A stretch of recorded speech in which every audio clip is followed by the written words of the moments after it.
என் தமிழ் நெஞ்சங்களுக்கு மாலை வணக்கம். உங்கள் மோகன்குமார்.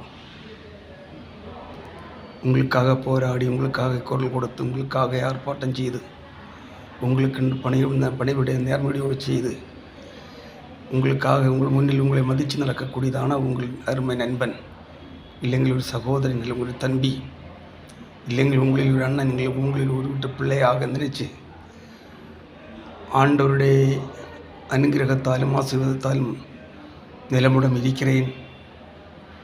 ஆஸ்பத்திரியில் அட்மிட் ஆகியிருக்கிறேன். மார்த்தாண்டம் ஜெயராஜ் ஆஸ்பத்திரியில் அட்மிட்டதாக இருக்கிறேன். உங்கள் பிரார்த்தனையில், உங்கள் ஜெபத்தில் எல்லாம் என்ன நினைச்சு பிரார்த்திக்கவும் ஜெபம் பண்ணுவோம் என்று கேட்டுக்கிறேன்.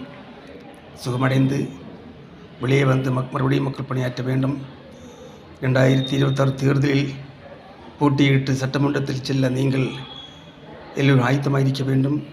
இதில் அரசியல் கட்சிகளோ மதங்களோ எந்த வேறுபாடும் இருக்காமல் என்னுடைய இஸ்லாமிய சகோதரர்கள், என்னுடைய கிறிஸ்தவ சகோதரர்கள், எனக்கு ஹைந்தவ சகோதரர்கள், ஹைந்தவ போதர்கள், இஸ்லாமிய போதர்கள், கிறிஸ்தவ போதர்கள், விசுவாசிகள், ஜனங்கள் எல்லாம் ஒட்டுமொட்டாகவே நீங்கள் எந்த அரசியல் கட்சியில் எந்த பரவாயில்லை, என் நண்பர்கள் நீங்கள் ஒரு வாட்டி என்னை சட்டமன்றத்துக்கு அனுப்புங்கள்.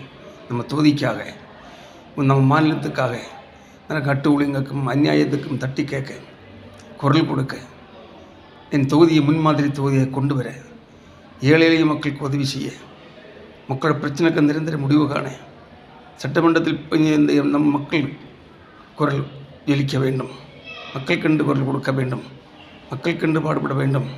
பணத்துக்காக அல்ல. ஆசைப்பட்டு மோகன்குமார் இந்த தேர்தலிலோ இந்த அரசியலில் வந்தது. ஆகையால் உங்களை எனக்காக நான் இப்போது ஜெயராஜ் மருத்துவமனை ஆஸ்பத்திரியில் இருக்கிறோம். பார்க்க வரலாம். நண்பர்களாகவே எல்லாம் கொண்டது எனக்கு உதவி செய்ய வேண்டும்.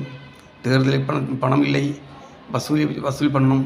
அதுக்கு உங்களோட கரை எனக்கு தேவை, ஆதரவு தேவை. என் மேலே யாராவது கோபம் இருந்தால் மன்னிச்சிடுங்க. நான் யாருக்கும் எந்த துரோகம் செய்ய மாட்டேன். எல்லாம் நேசிக்கக்கூடியவன், ஜாதி மதம் மறந்து நேசிக்கக்கூடிய அன்பு கூடக்கூடியவன். என்னில் இருக்கிறது ஒரே ஒரு அன்பு மட்டுமே. என் ஆண்டவர் எனக்கு தந்த அன்பு கூறுங்கள் என்று சொன்ன என் தகப்பன், என் இயேசு, அவருடைய அன்பு மட்டுமே எனக்குள் இருக்கிறது. ஆகையால் உங்கள் பிரார்த்தனையிலும் ஜெபத்தில் எல்லாம் என்னை நிறுத்து ஜெபம் பண்ணுங்கள், பிரார்த்தனை பண்ணுங்கள். உங்கள் அனைவரையும் நலனுடைய ஆண்டவர் காக்கட்டும் என்று கூறி பேட்டி முடிக்கிறேன். நன்றி, வணக்கம். உங்கள் மோகன்குமார்.